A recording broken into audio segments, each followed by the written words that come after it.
Welcome back to Ahead of the Threat. I'm Brett Leatherman, Assistant Director of the FBI's Cyber Division.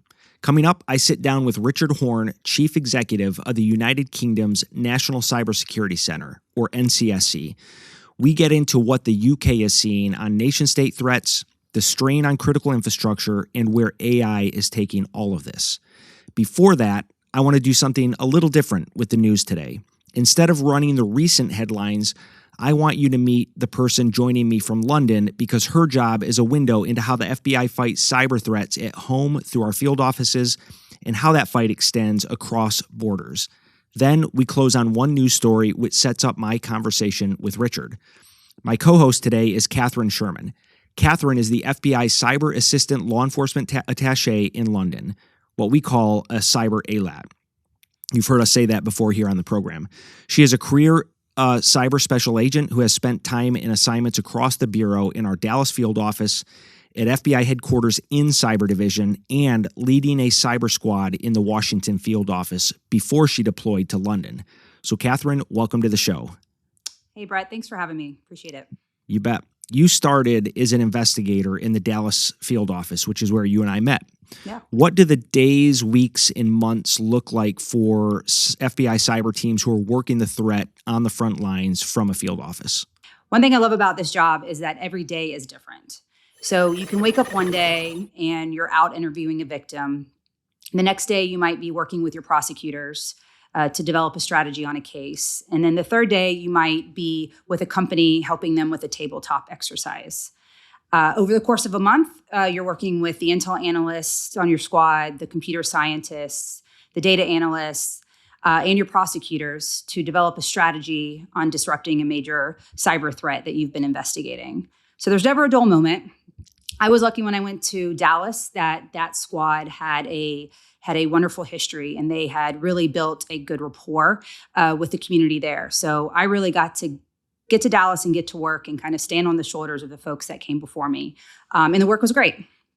Yeah, and field offices specialize in different things on the national security side, and then all the field offices work cyber crime type investigations. What does it look like as an investigator to build a case over time meant to impose cost on the bad actors, either through prosecution, disruption, or other things, while also taking kind of the intelligence that we're learning from those cases and applying them to our relationships with industry to help them protect themselves? Kind of walk the listeners through what it looks like to build a case over time, working with prosecutors, working with victims, working with international partners. How do case agents do that? Sure. So in order to open an investigation, it has to be predicated on something. So that can be predicated on an incident that a victim reports to you, a major intrusion or major ransomware attack, major exfiltration. It could be a referral from a private sector partner, or it could be a referral from one of our intel partners that might lead to pointing a case towards maybe a national security nexus. So with that, you start to gather the facts. One of the first steps is if there is evidence that we need to go get from providers, from companies, then we need to launch preservation letters because data is fleeting and we need to be able to preserve that. And then we work with our prosecutors and we explain to them a little bit about what we're seeing. And we get their buy-in. We go to them for legal process, so we can get the subpoenas, get the PIN register trap and traces, or the search warrants to start to gather the data that we need to understand the threat, be able to tell the picture. During all that process, you're likely continuing to get notifications of different victims or different infrastructure that we need to pursue, and that quickly launches things overseas. And so that's when you're working with your other government partners in the United States, as well as your foreign partners, because it really takes kind of all hands on deck to be able to preserve evidence, get evidence around the globe.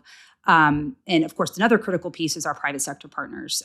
They are in the front lines of this data, and they often see the threat before we do. So partnering with them and allowing them to kind of tell you a little bit about what they're seeing points us in the right direction, but also helps us establish those relationships when it's time to build towards a disruption. And, ultimately at that point, we kind of have to understand what are the goals here. Who's the best player to pursue infrastructure takedown, who might be in the best position to go after the actual actors. All of that kind of comes to the table as you develop a joint sequence operation. Yeah, that's great. And our goal then is to take folks who have experience in that discipline over time and do it well and start to move them into positions of leadership. So fast forward a few years later, you ran a cyber national security squad at the Washington field office where the operational tempo is incredibly high while the threats are not slowing down. Is someone who led a team of special agents, intelligence analysts, computer scientists, professional support staff on that threat. How did you start to prioritize the work that the Washington field office was doing at the time? Sure. Well, first, it goes without saying that I had an incredible team. I inherited a credible team and the team that we would just work together really seamlessly. And I'm super grateful for that. But this was also time during COVID, and it was 2020, and we were in the middle of an election cycle.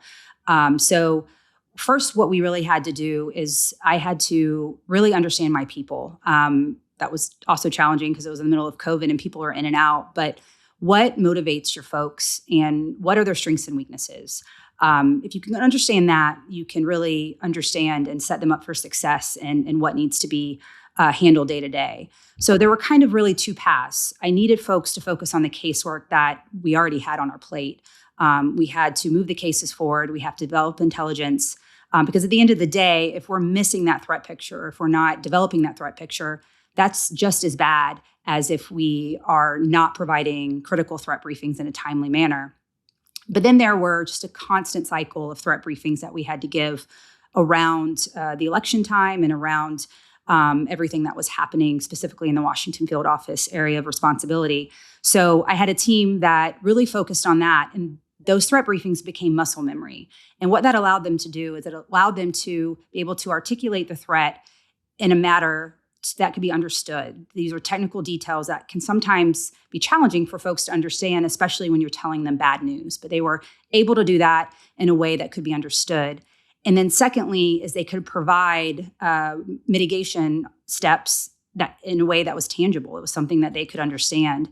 And that only was able to be done because of their expertise and their reps and the tempo that we were working. But on the personnel side, I also think there were two things that were really instrumental in me kind of understanding and learning at that time. And one is to recognize burnout in your team. It was an extremely high tempo time, and not just burnout in your team, but burnout in yourself. And sometimes taking time, taking a breath, taking a moment is important, and ensuring your folks do that is important because that's when mistakes are made if you aren't able to recognize that. And the second is asking for help. It was during COVID. Sometimes people were taken offline unexpectedly if there was an exposure or something. So we benefited at Washington field office from a large cyber branch. And so I often had to ask the other supervisors for help. At the end of the day, we all have the same badge. We all working towards the same mission. So asking for help was also key to making sure we balanced the threat. Yeah, that's incredibly important. I think, we all deal with artificial crises and real crises, and part of a leader's job is to identify what is the priority, what's the real crisis here. And for FBI supervisory special agents, you're kind of that frontline supervisor where you're having to make the determination about how your resources are deployed. Mm-hmm. And I think industry is now facing the same thing in the cyber discipline. Burnout is real.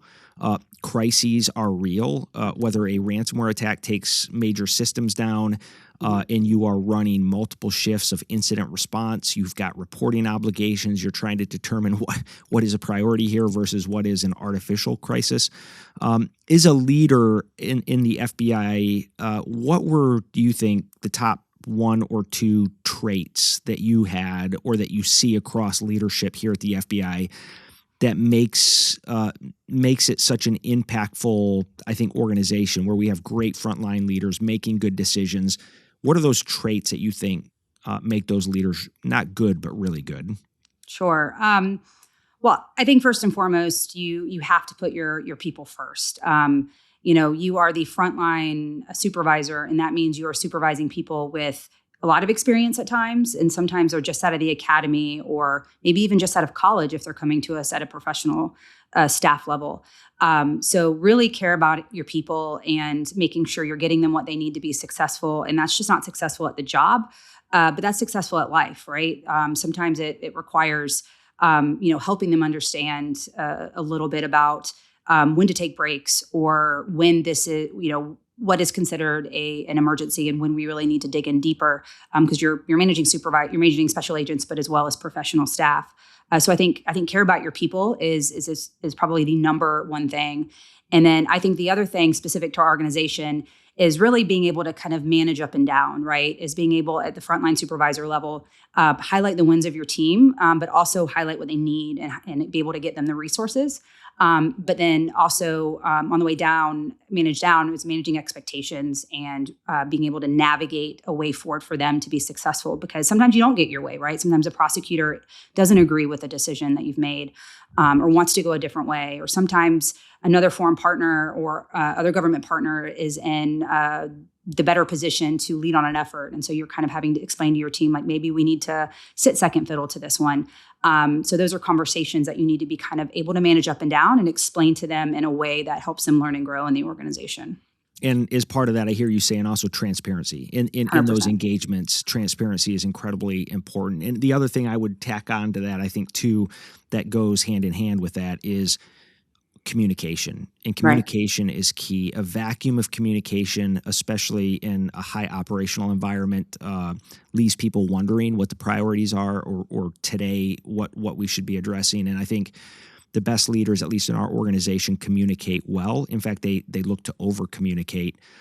That's part of your job now, and that's what we're going to pivot into as a cyber law enforcement attaché. You're one of a small number of cyber ALATs. We have just shy of a couple dozen cyber ALATs who are posted around the world.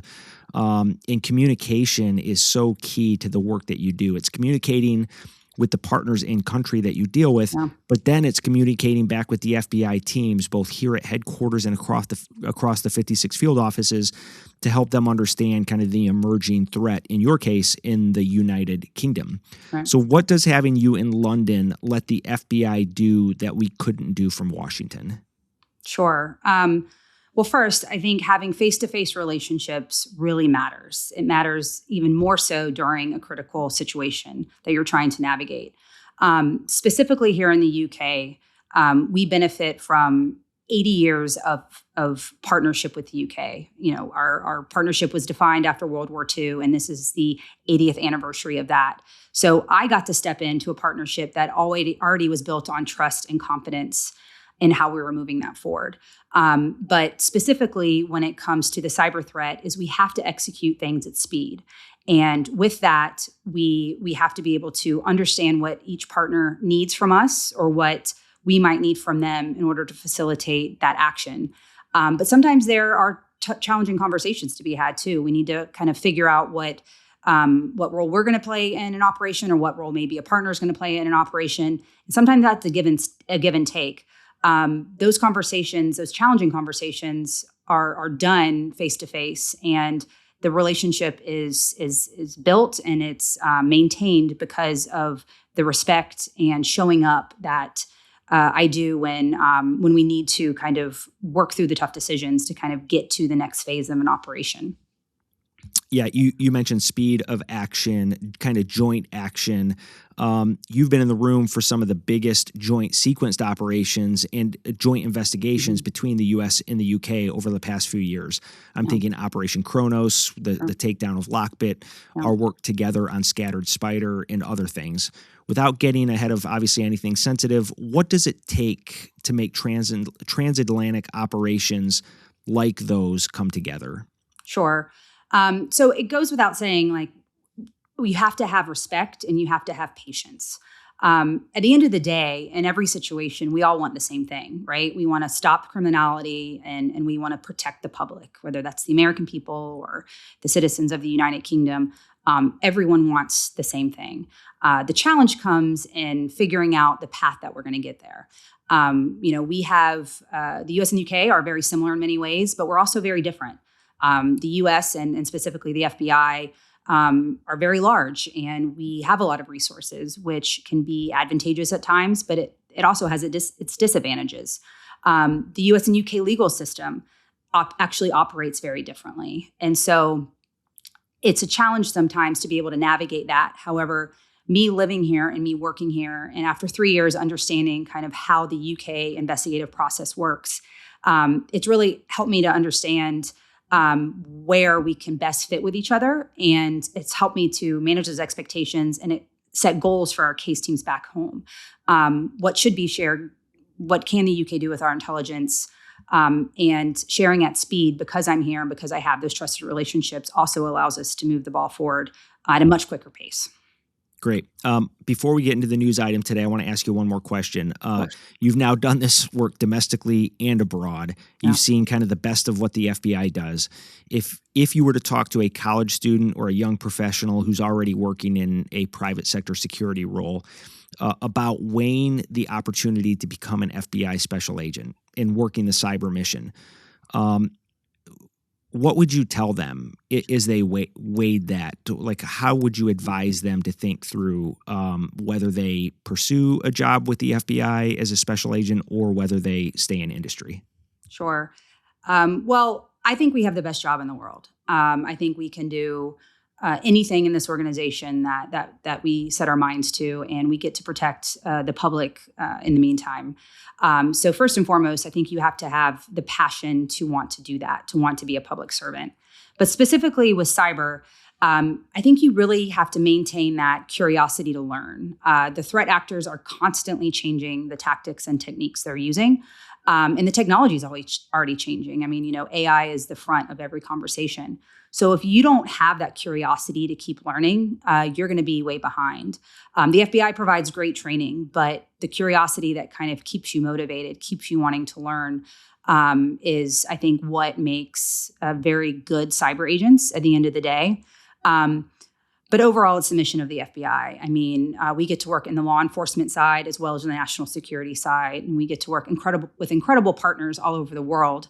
And at the end of the day, the disruptions that are known in the news cycles and also the disruptions that are not known in the news cycles, it's just such a rewarding feeling knowing that you even played a small role in that bigger picture. So there's nothing like it, and it's rewarding every day for sure. Yeah, somebody who used to work in cyber defense before joining the FBI, I loved it. I love defending networks and data against bad guys, but there's nothing like being able to punch the bad guys in the nose and hold them accountable for what they're doing. And we get to do that in this job. And like you said, there's a lot that we do publicly. Kronos was a great operation that really disrupted and impacted a very prevalent ransomware ecosystem. We couldn't have done it without our partners in the UK at the NCA and with Europol. But those kind of operations mean something, right? They mean something. And for every one of those that the public sees, there are lots that the public doesn't see on the national security front. And that is all our work to defend the homeland. So incredibly important. Now, you mentioned the evolution of AI, and I want to end on one story. Sure. Because it's one that we and our UK partners are living every day. Just recently in May, Verizon published its annual data breach investigations report. For 19 years, it has been one of the most trusted reads in our field, and this year's edition draws on more than 22,000 confirmed breaches reported by law enforcement, incident responders, and industry.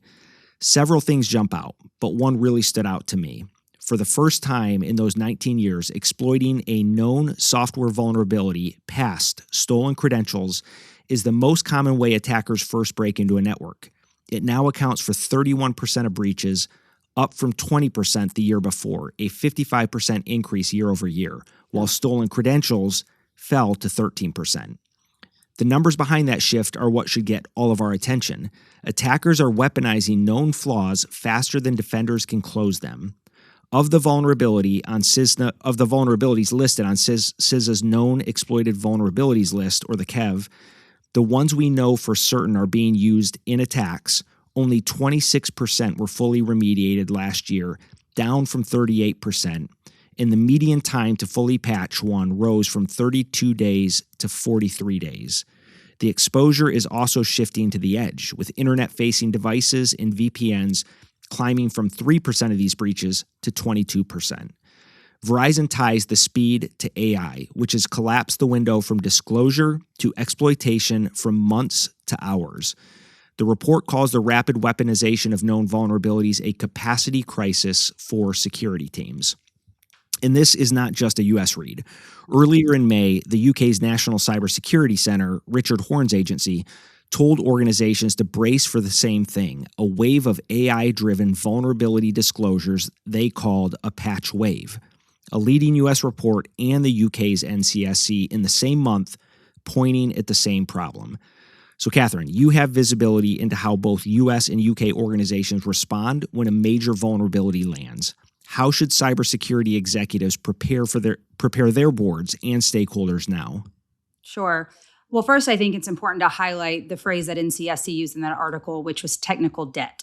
I thought that was brilliant, as they say here in the UK, because I think it really is catchy and grabs the attention of the board members, right? Debt, anything monetary, is something that really kind of sparks their interest. So I think that's something I'll steal going forward.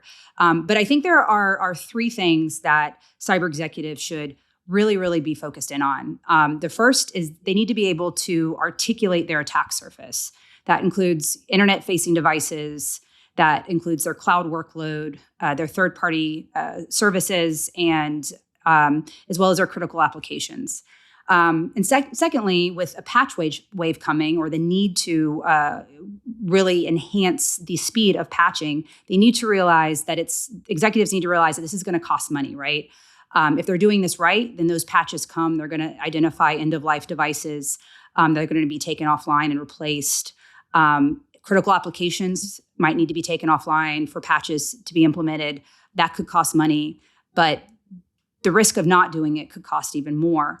And the third, I think, is having an operational plan and testing that operational plan, and making sure that it's something that you have executive buy-in for when some critical applications might come offline, or what you're going to demand of your third-party providers, and highlight the wins. Right? If you're a CISO and you have you patch 50,000 end users and 2 critical applications, and it all goes off without a hitch. Don't just hide in the background. Like, that is something stakeholders should understand and know, and put a monetary number towards what they have potentially saved the company by making sure that was done successfully. Yeah, you hit on 2 things there. Technical applications, which is looking at that patch management life cycle, looking at vulnerability management, looking at those edge devices, those end-of-life devices.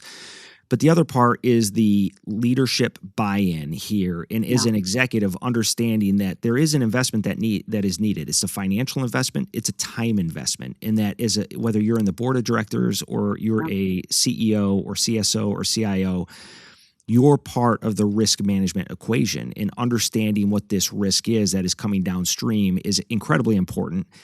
Helping your CISO and your network defense team start to mitigate that through thought leadership and applying kind of what you learn from that is incredibly important.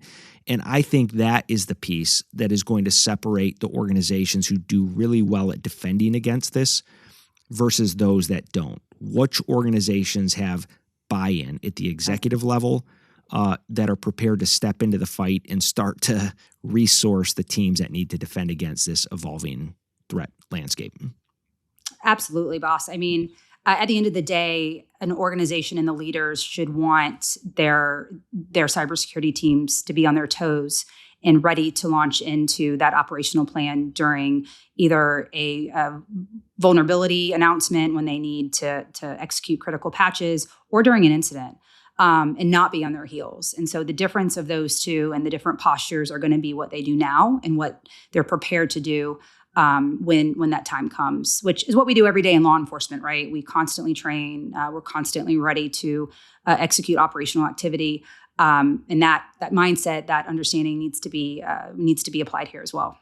Yep, absolutely. Well, Kat, thank you so much for the conversation today, and more importantly, thank you for representing the FBI in League at London.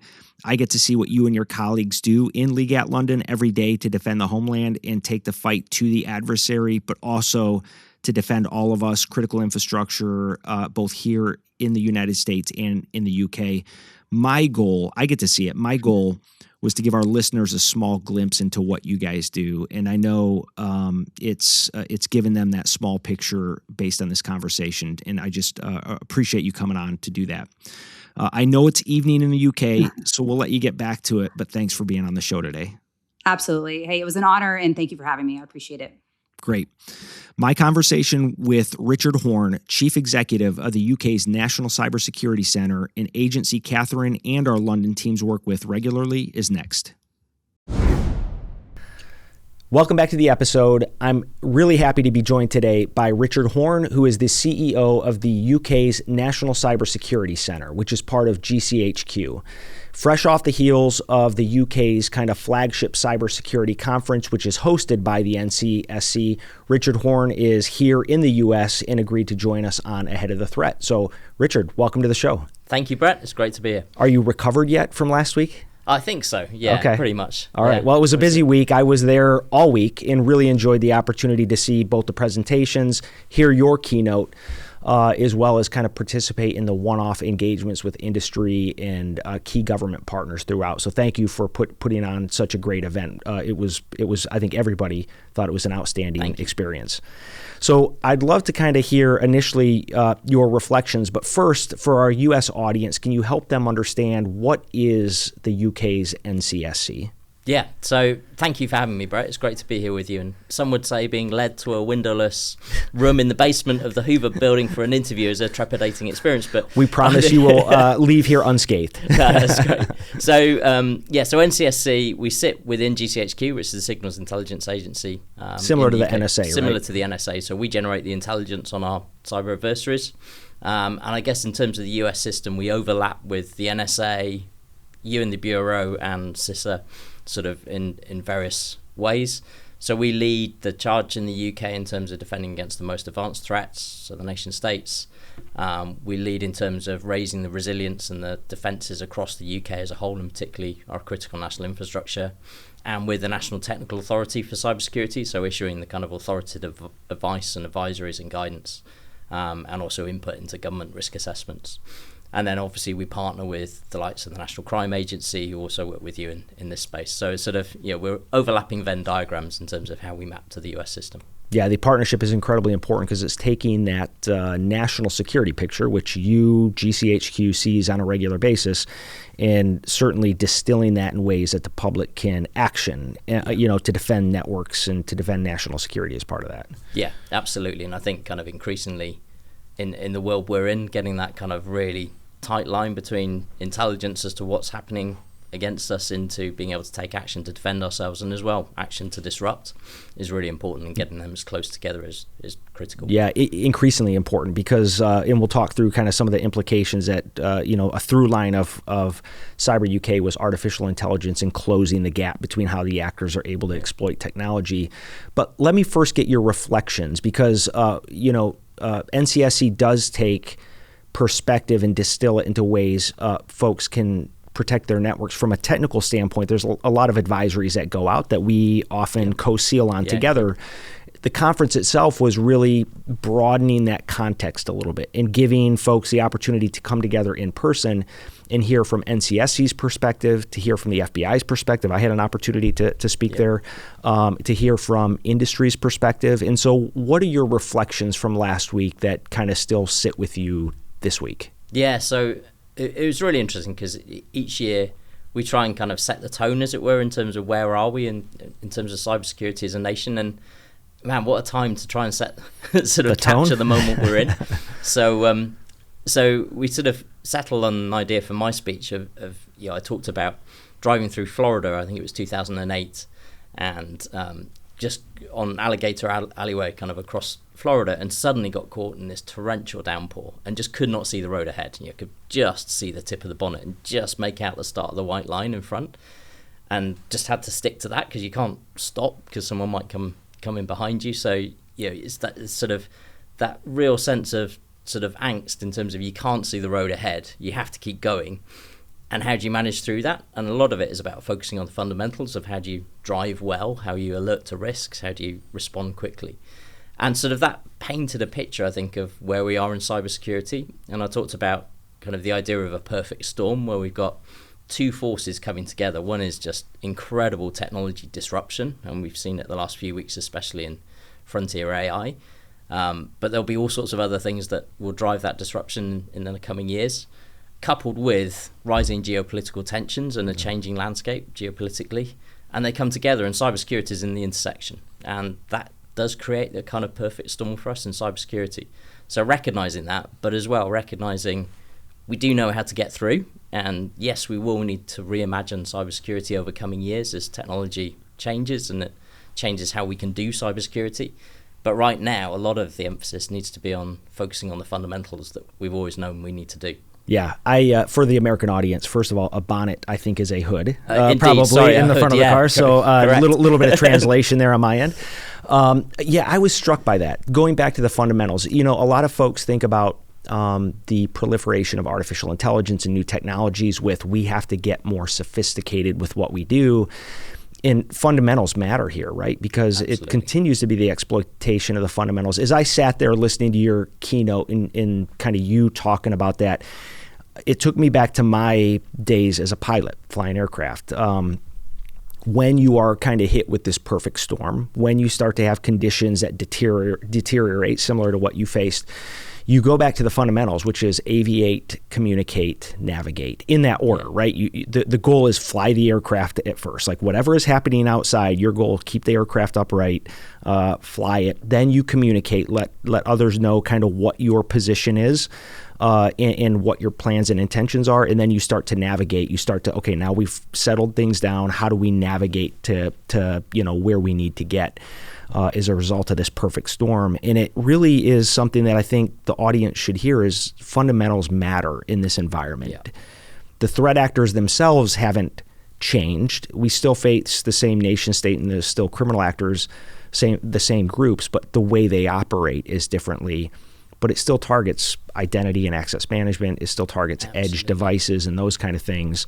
And being able to focus on that is important. Absolutely, and I think what we've seen in recent weeks with all the frontier AI discussions around what it's enabling us and our attackers to do is essentially it means we've been for so long as our sort of mutual society dependent on technology that people haven't been necessarily keeping up to date, replacing legacy systems, modernizing, haven't necessarily been patching all the things they need to apply security updates for. And frontier AI is just going to shine a light on that and expose where that's, whether the fundamentals haven't been happening, and then things like access control, controlling who has access to what in a strong way. So those fundamentals, the sort of immediate wave of AI developments, I think is just going to expose where those fundamentals haven't been practiced. And so for us to get our societies in a place where we are consistently and urgently practicing those fundamentals is really important. Yeah, I had the opportunity to host the CISO of AWS a few episodes back where we talked about Russian groups who were leveraging AI that AWS was able to track across the ecosystem, and that when they saw the fundamentals were in place, those actors actually moved on. Yeah. But the AI allowed them to scale and to really act with urgency or speed against those who did not have the fundamentals in place. Yeah, so that I think is something that industry is also seeing as well. You wrote a letter in the Financial Times on April 15th, and then a week later we had Cyber UK, and during your keynote you really made a similar argument about AI. The core of it is that AI accelerates the exposure of organizations where the cybersecurity fundamentals haven't been addressed or are just not visible to the network defenders. And I think the answer is to raise the baseline there. So walk us through the through line of those two pieces and what you're signaling about the fundamentals that CISOs listening to this or boards of directors listening to this, how do they start to approach that tomorrow? Yeah, and it's a really interesting reflection. And I think you have the same here in the US, where CISOs have trod quite a lonely path where they've known that the IT base that they're working on in their organizations isn't where it needs to be in terms of over-reliance on legacy technology, exposed, unpatched systems and what have you. So I think this creates an opportunity to take that conversation to the board where it needs to sit in terms of, are we properly investing in reducing our technical debts, in managing our technology base in the same way as we manage cash in the bank carefully to make sure we don't run out of money. We have to manage our technology base in the same way and be as concerned as a board of that, and lead into what the CISOs have been saying to their boards, which is, we need your help. We need technology. We need our operational technology, which is often even in different parts of the organization. to have that focus and to have that understanding at board level that this is a really important part of running as a business in today's world. Yeah, we see there's a clear distinction. Organizations who have board buy-in, who have C-suite executive buy-in, who tabletop with folks outside the CISO chain of command, they tend to be more resilient and they tend to have better recovery timelines than those who don't involve everybody. And we frequently say cyber risk is business risk for a reason, right? That it's often the case that risk managers outside cyber will look at financial risk or physical risk, and they are a part of those discussions, but they're not necessarily a part of the discussions around cyber risk. Is that because, from your perspective, it's perceived as too complex for them to talk about? Why is it that we tend to see cybersecurity as something that organizations don't fully embrace from a culture standpoint? Yeah, I think there's probably a few reasons. I talk with a lot of boards, and frankly, they don't have much understanding around technology. Most boards, if you said to them, cash is running low, they'd know that that's an urgent situation we need to deal with because they have some sort of intuition around what that means. Many boards struggle with that intuition when it comes to technology and rely on what they're being told and maybe don't necessarily have the ability to judge and to understand the urgency. So I think that's one really important facet. The other thing that I observe is organizations, for example, that get hit by ransomware attacks. Overnight, suddenly it's the board's issue because the CISO can't work out how to keep the business running without IT. That's a organization-wide challenge that the board has to lead on. So I often sort of talk with boards in terms of that challenge. Just ask yourself the question, how are you going to run your business for 4 weeks without IT? And until you can answer that, you're not ready for a ransomware attack. And when you answer that, you'll realize how you don't want to be in that position, and you'll probably invest more in making sure you don't get there. Yeah. So I think it's a really good leading question. I often say to non-execs when they say, what's one question I could ask in my board? It's like, ask, what's our plan to run our business for 4 weeks without IT? And bring the folks in that are stakeholders in that, whether it's the CISO absolutely. Or others, and have them tell you what that plan is, and have them highlight, if you were to change anything about preparedness, what would you ask me to do as a board member to help us change, to be more resilient, to operate through that crisis? Yeah, I think that's an important message.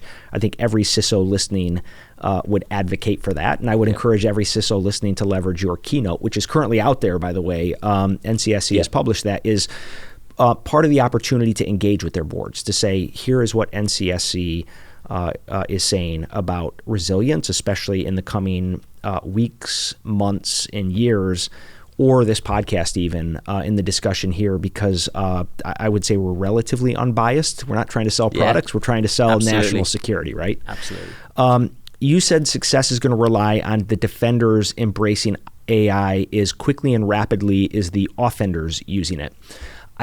From my perspective, I don't think we're there yet. I see adversaries really looking to scale how they're operating in the AI space. How do we start to approach that as defenders, looking at AI adoption?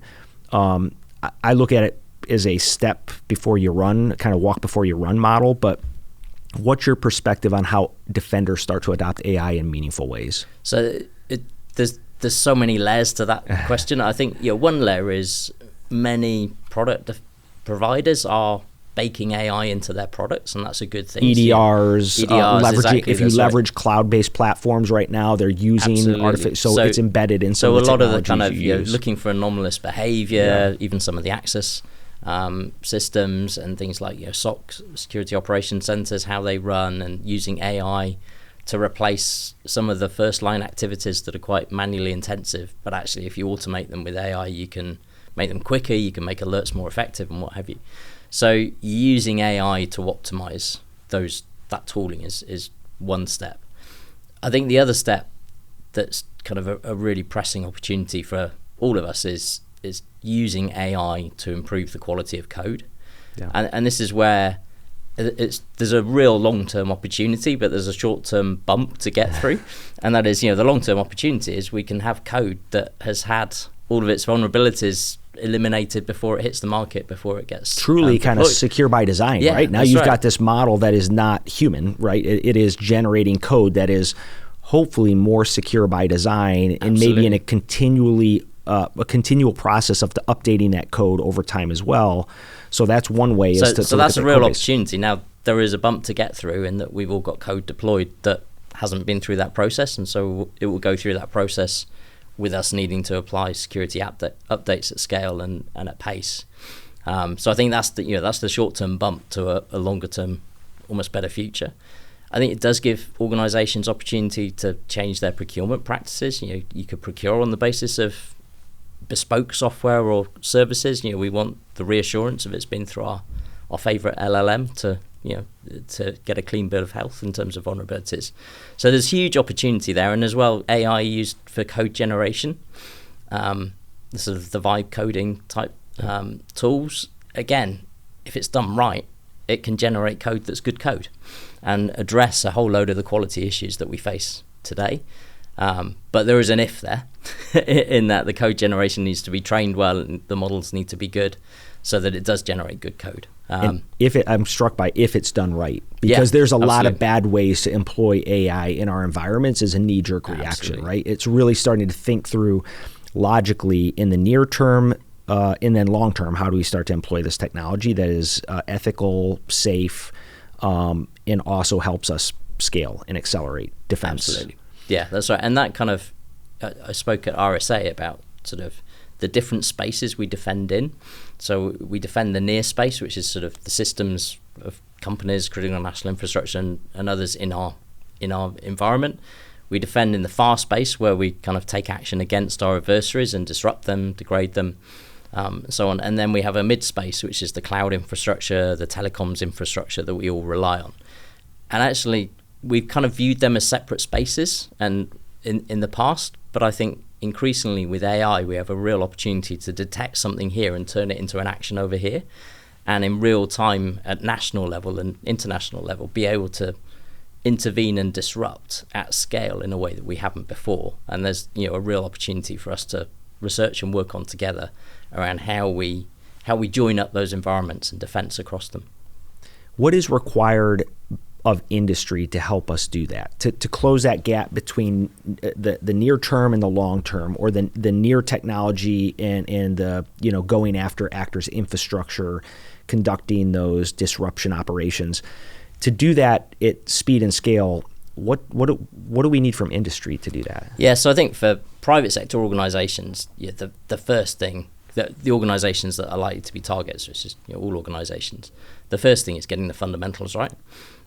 Because attackers will always go for the easiest path, and the easiest path often isn't finding some new vulnerability. The easiest path is finding an exposed system with a default password or whatever it is.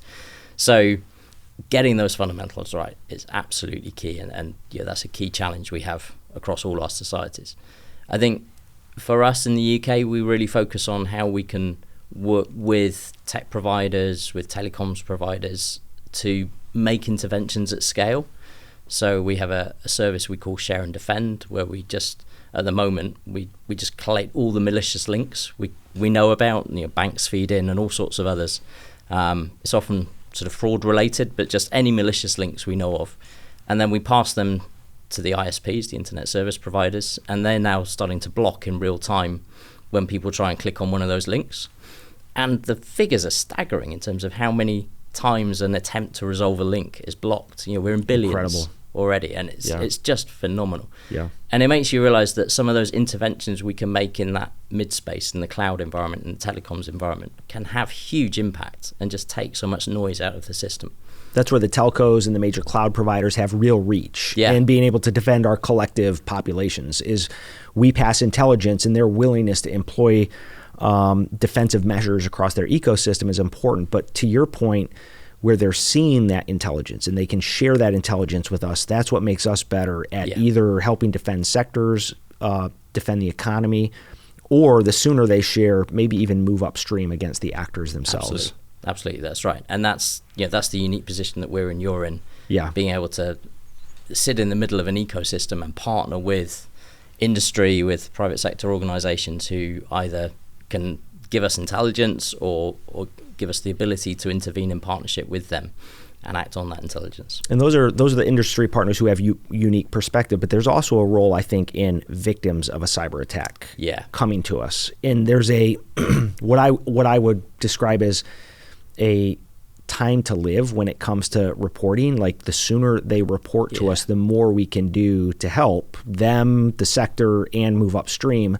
The problem is the more they wait to report, whether it's in the UK or the US, the less likelihood we are to be able to pursue meaningful disruptive efforts, but also to share intelligence that might impact other organizations. Yeah, absolutely. So in the UK, we operate something called trust groups through the National Cybersecurity Centre, where we just have CISOs from all organizations within a sector or a particular market segment. And they're able to share information together in real time, but we're part of the mix as well and able to feed things in. So, for example, we had a spate of retail attacks last year. We were able to feed in the indicators, the scatter spider type stuff. Able to feed into those trust groups. This is what we're seeing. This is what you need to look for in your help desks and what have you, and be able to kind of as quickly as possible get the message out to help organizations defend themselves against kind of a new wave of attacks. Yeah, that's how we all come together to defend, is by sharing that information quickly. Something that struck me during your keynote was there is a lot of discussion over the last few weeks in particular about new large language models and the release of new technology in the AI space. We've talked a little bit about that here today. Yeah.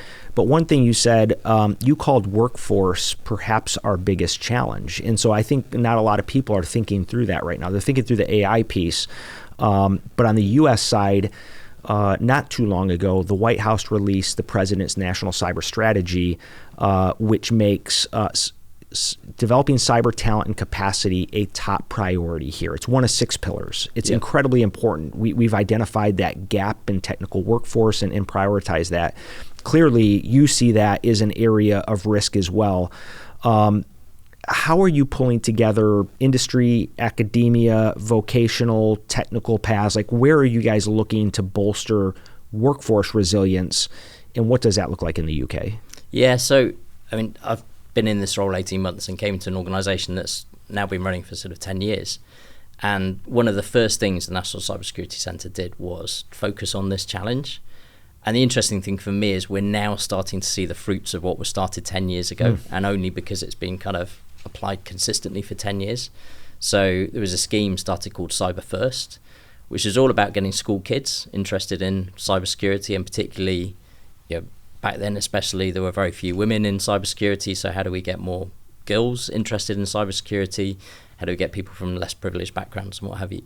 And by the way, the last day of Cyber UK, I saw a whole group of students coming through in visiting, and they were so excited to be there. Yeah. Going through the Expo Center, meeting, heads of government agencies. So you employ that even at Cyber UK. Yeah, absolutely. It's been sort of very much integral to the thinking of all of what NCSC does. And now, 10 years on, we're now seeing kids who started on that journey when they were 13, now employed by us and by others.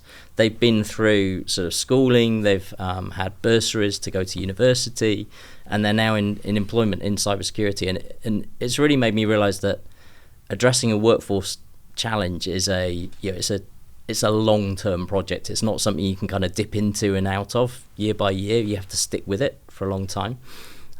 So Cyber First, we do a lot of work with universities, so we have accredited courses at universities, and a lot of research work that we work closely with them on. So sort of looking at that whole ecosystem, how can we tie it together? And then one thing we do in the NCSC is we have a scheme called I-100, where we encourage industry partners to second people into us on a kind of formal secondment, but it might be a day a month, it might be a week every 3 months, whatever kind of works for them. With a technical discipline specifically? With a technical discipline with background that can help us. And they work on our work. But it also means that when they go working in their home company, as it were, they're bringing insights from having worked with us. So getting much more fluidity between people in private sector and people in government working on cybersecurity and getting that sort of sharing of views and propagating an understanding of the environment we're in.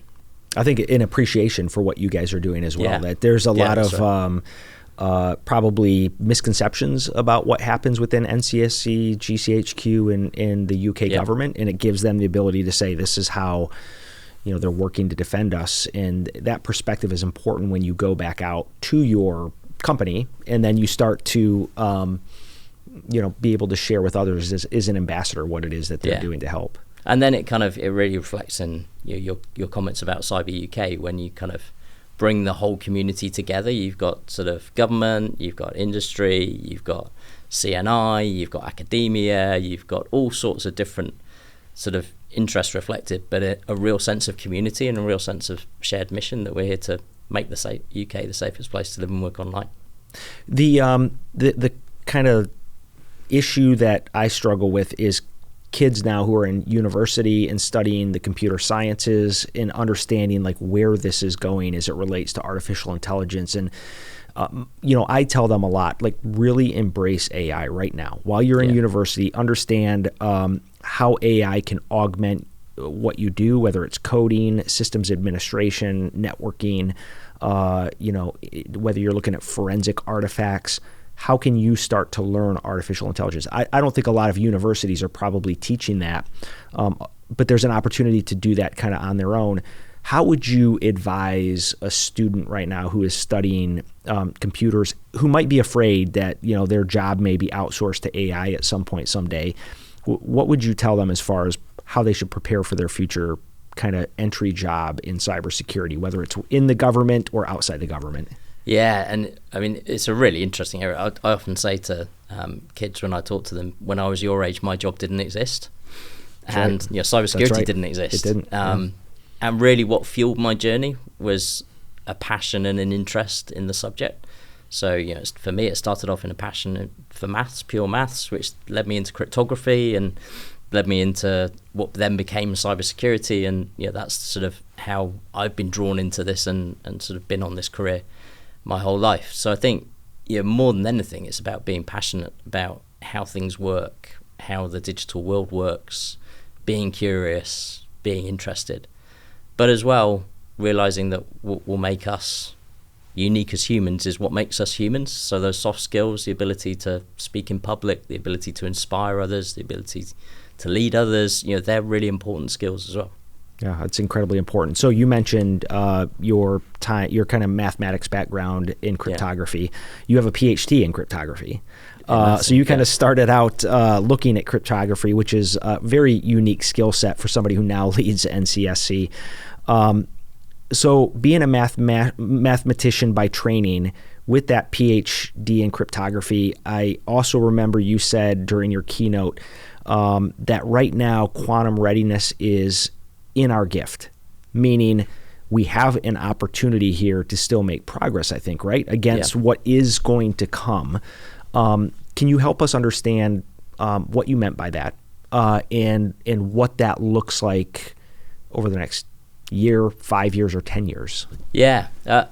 So the whole post-quantum world is a really interesting topic for discussion, because we do know algorithms today that are quantum resistant. So in some ways you could view this, for people of our generation, as a sort of Y2K challenge of, at some point we're going to have to find all the cryptography we use, all the public key cryptography, and rip and replace with quantum resistant.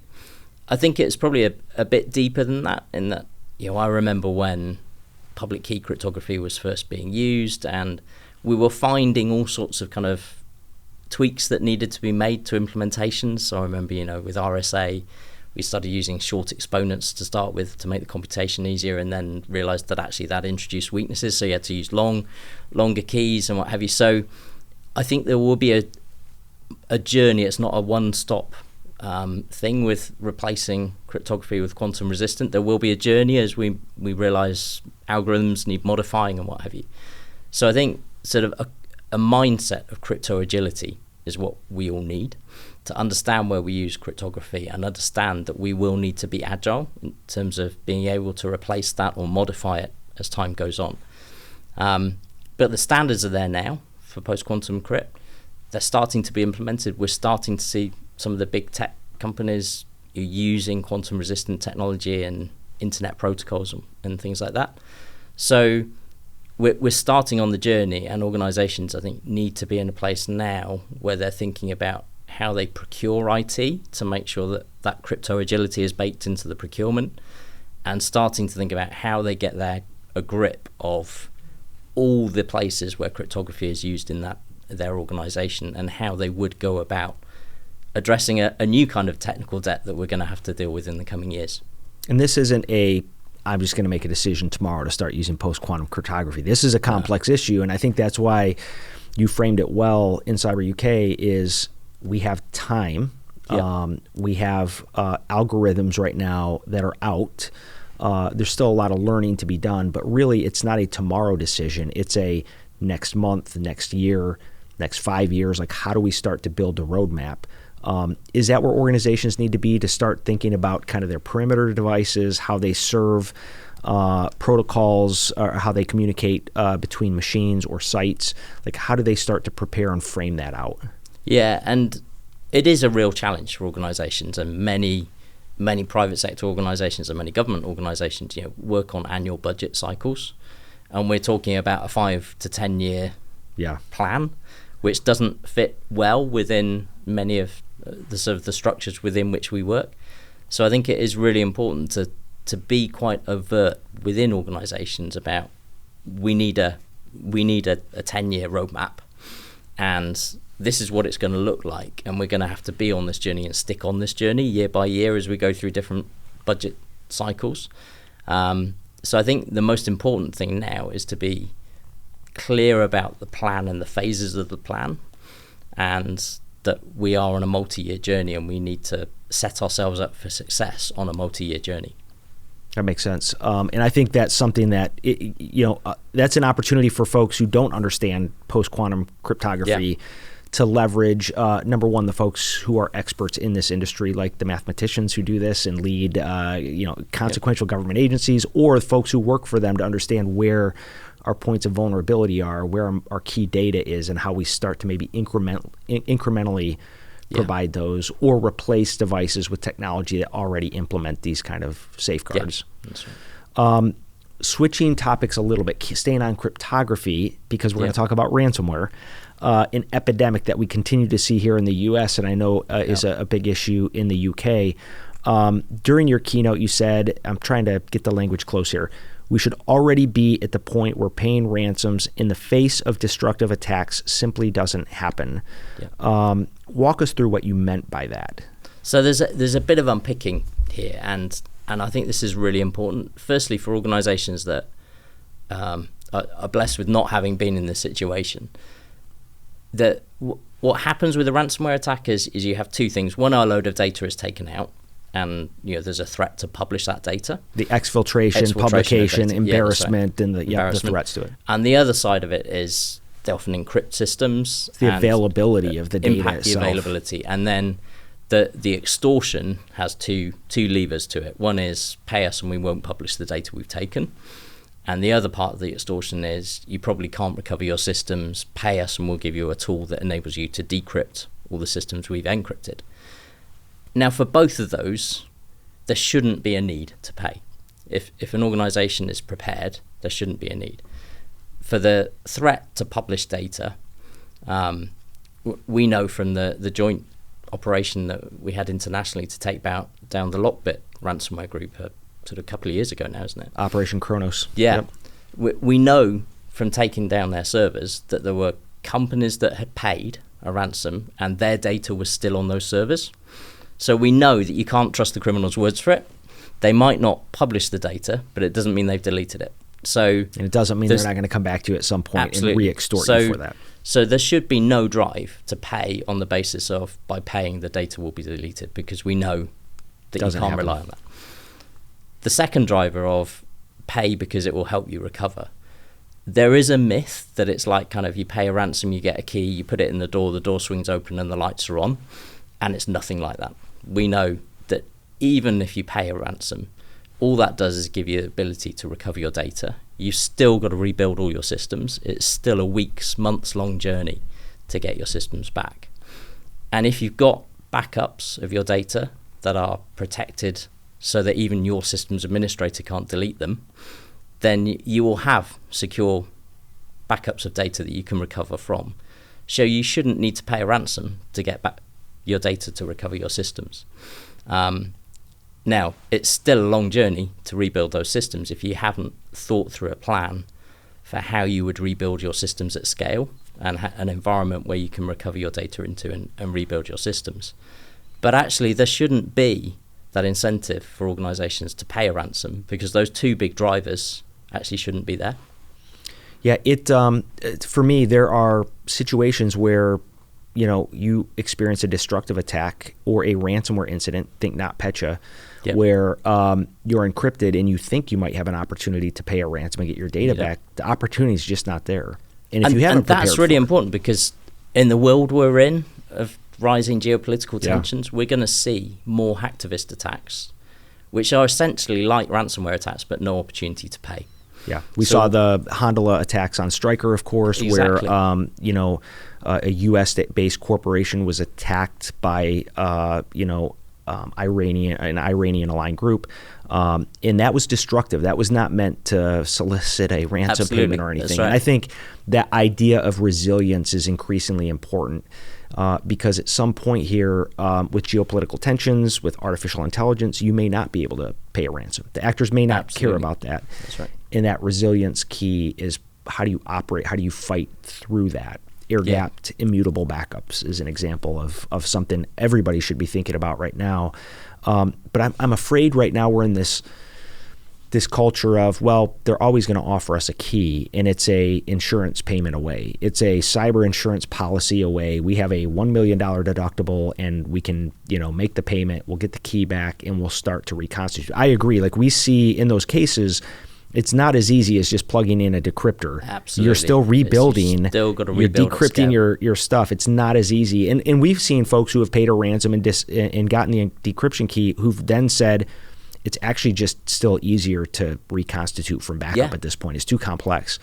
So I think there has to be a mindset shift, like you said, around how do we get to the place where we don't rely on bad actors to give us access to our data back. Absolutely. And an acceptance that if you're hit by a ransomware attack that has encrypted all your systems, it's going to take weeks or months to recover, regardless of whether you pay a ransom or not.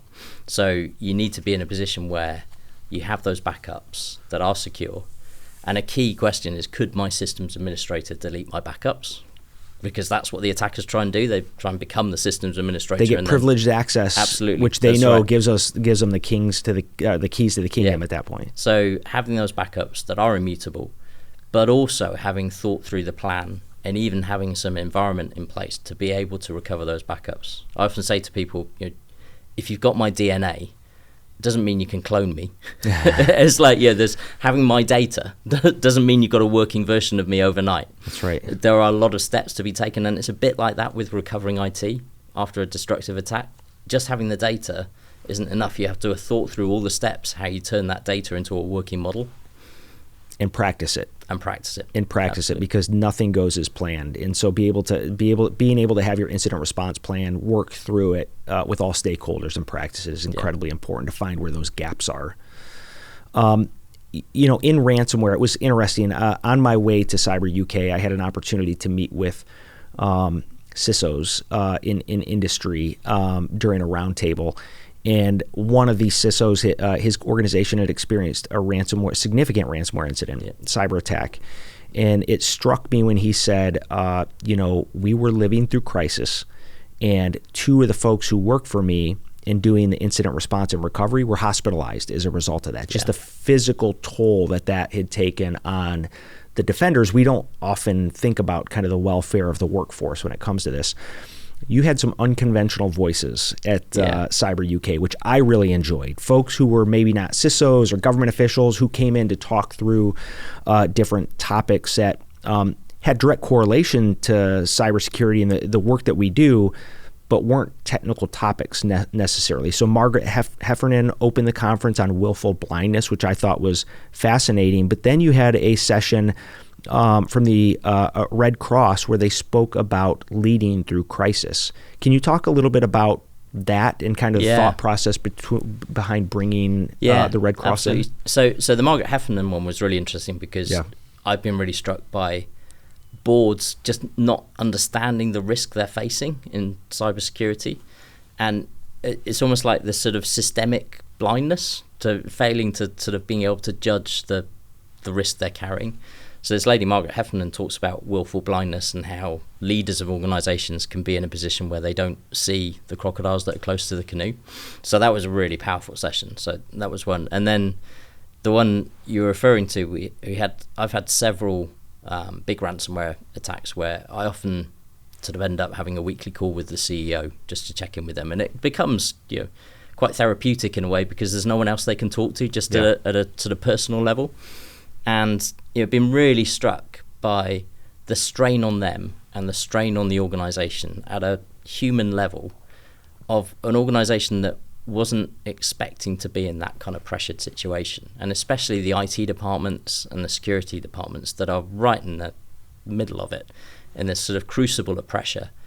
And they're just, as people, they're not prepared for that pressure and not armed with the ability to be resilient.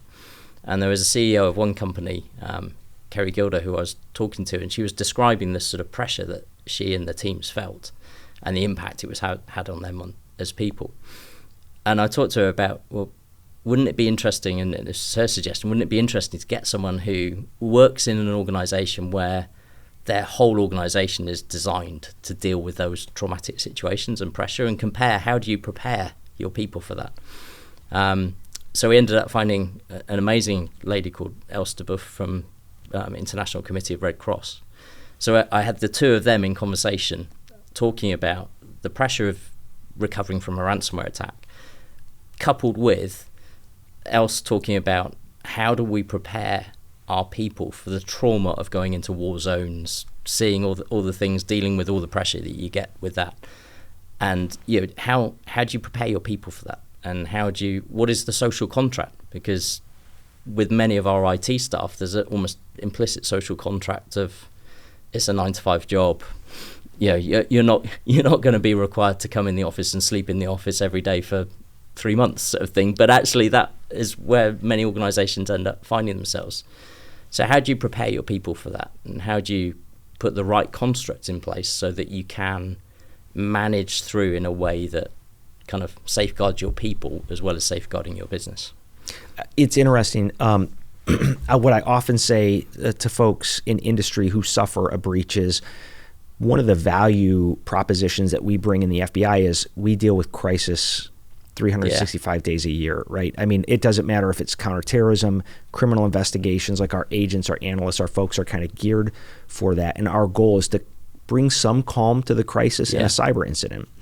And I think leveraging that mindset, no private sector company is probably equipped to go through crisis like a ransomware event where you just are looking around the corner, nights and weekends to see, is the actor still here? Have they persisted? Have they moved laterally? Do they still have access to the environment? But leveraging those who have that experience is important because they can help you understand systemically, like, what are we doing next? The FBI teams are used to working in command post postures. Crisis happens, we immediately set up a command post, and then we start to think through shifts and scheduling out multiple days in advance. Yeah. And who are the other agencies who offer mutual aid who might come in and provide help to us? We kind of prepare for that. And so I think that perspective is important. In the best time to think about that is before the breach. Absolutely. And That's having right. the conversations, with organizations like the Red Cross or with the FBI or with the NCSC, who are used to kind of seeing reps around the crisis. And that's what struck me about this session, was it really made it accessible to those who were listening, and probably was a first heard for many of them. Yeah. Is that kind of what you hear, that that is not something, at least in the UK, that organizations are thinking through, is that crisis and the health and welfare of the employees? Absolutely. I think, and you do see a lot of organizations where they'll do like a board exercise, and they'll have exercised the first 24 hours quite effectively. Who we're going to call, what's our first message going to be to the public, and all those kind of things. Yeah, they kind of have thought that through, but haven't really thought through the long term. How do we manage 3 months of crisis? And exactly as you were saying, how do we put the right structures in place, rotas, the ability to swap people in and out, those kind of things, to make it a manageable experience for 3 months of rebuilding our organization and getting back on our feet. And it's that kind of structured thinking up front that's so important, and that's where getting Elsa's view from the International Red Cross, how you think through that in advance and how you create the right structures around people.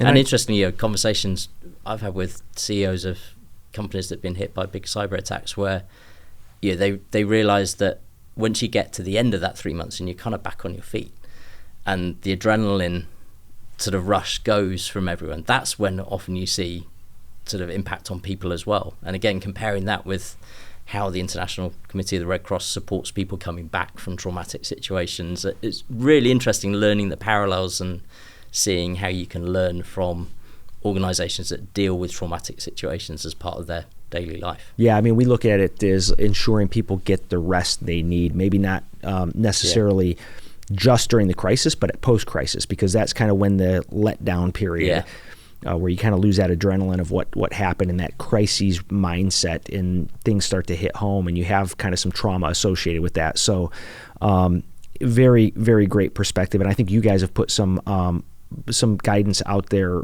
previously on kind of the welfare of the workforce that I would encourage folks to take a look at on your website. And certainly kind of going back to Margaret's speech, that was eye-opening to me too, because the idea of willful blindness is we see something, maybe we should say something, but we don't necessarily understand it. So I'm going to assume somebody else is dealing with it, right?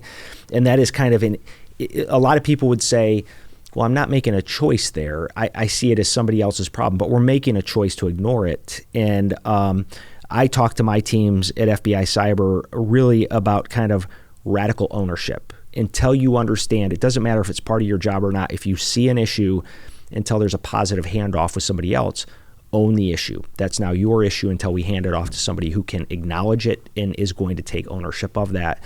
Kind of talk through your thoughts around bringing Margaret on in kind of what you see in industry and what you hope they get out of Margaret's message, which I think is either out there already or going to be published. It is out there already. Okay. So all of our kind of big plenary sessions, like the one we were talked about and the one with Margaret, are on our Cyber UK TV channel, which is on YouTube. Great. So do search for that.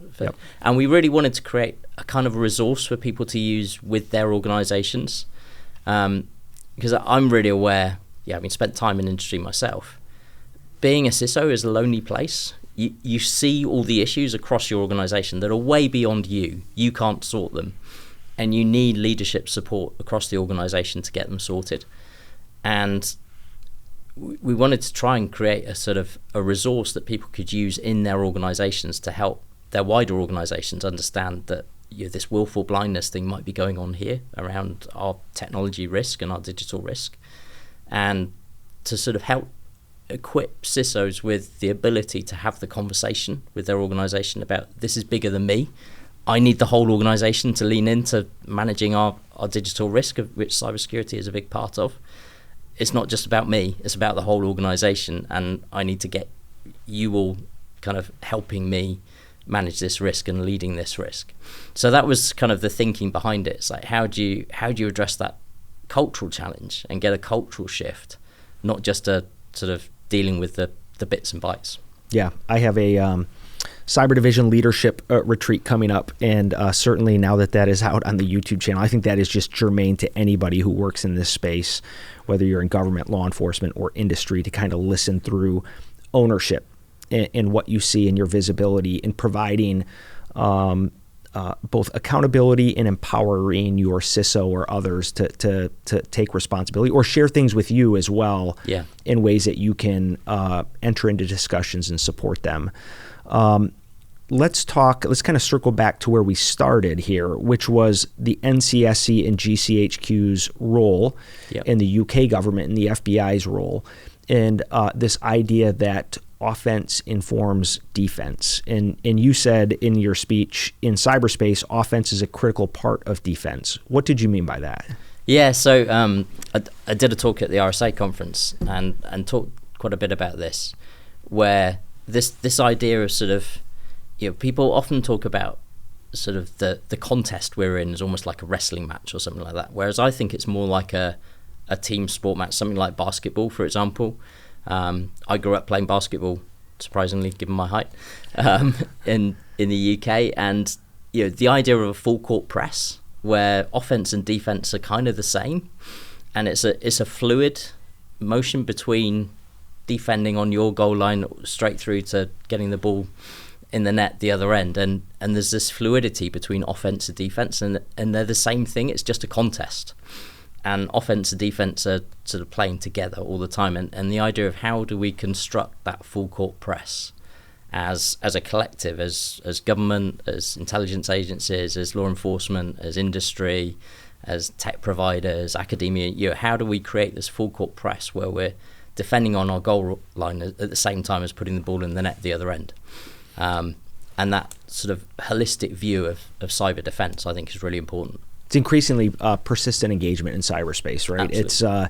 It's kind of moving quickly to where we see the threat manifest itself, and then also alerting folks as to where we're seeing the threat manifest itself. So I often talk about our work to remove capacity and capability of the actors from infrastructure to out there malware to out there TTPs and IOCs. Those things are part and parcel to each other, really. And there's very few agencies in the UK and the US that have that mission that allow us to lawfully go up and collect and identify and disrupt. And it's incumbent upon us, I think our populations expect it, that we're sharing that intelligence. And just this last week, I think we co-authored 2 different advisories together on PRC-based actors and other things. And increasingly, we're trying to do that quickly in a way that helps us distill, again, very quickly what we're seeing into actionable ways industry can understand context around a threat and defend against it.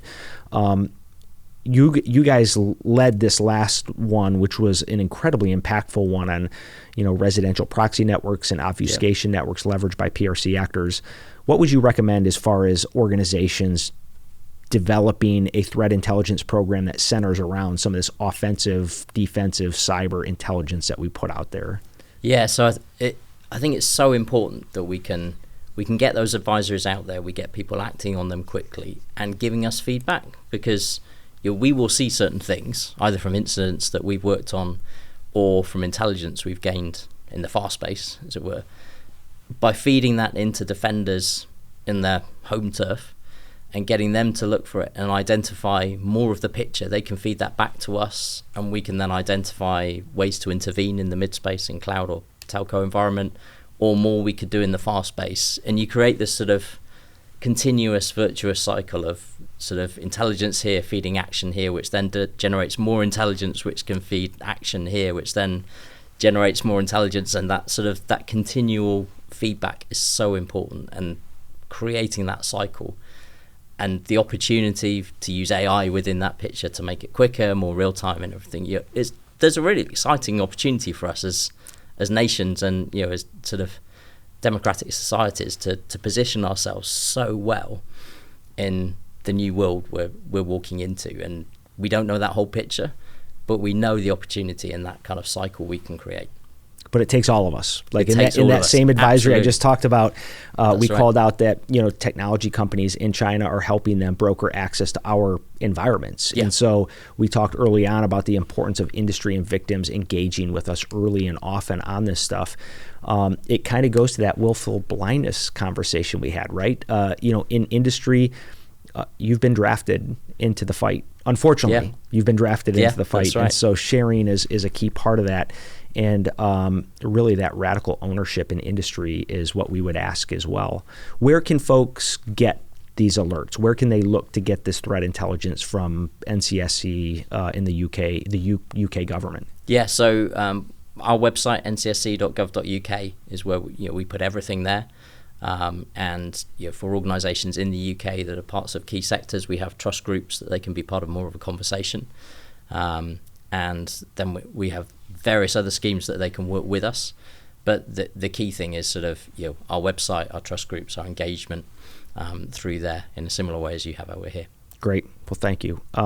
Richard, really appreciate it. I know you've got a busy week lined up here with engagement with partnerships, but I know the audience will appreciate your perspective, and I appreciate it, as always, the partnership that we share with you guys. So thank you for coming into the bowels of the J. Edgar Hoover Building here in Washington, D.C., and thank you for joining us on thank you. Ahead of the Threat. We really appreciate the partnership that we have with you and across the Atlantic, so thank you. Great.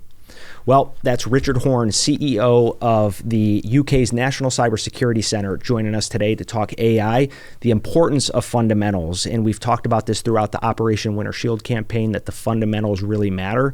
And over the next few months, they're going to matter, and years, they're going to matter more and more as we see actors start to leverage AI in support of enumeration and other technical operations.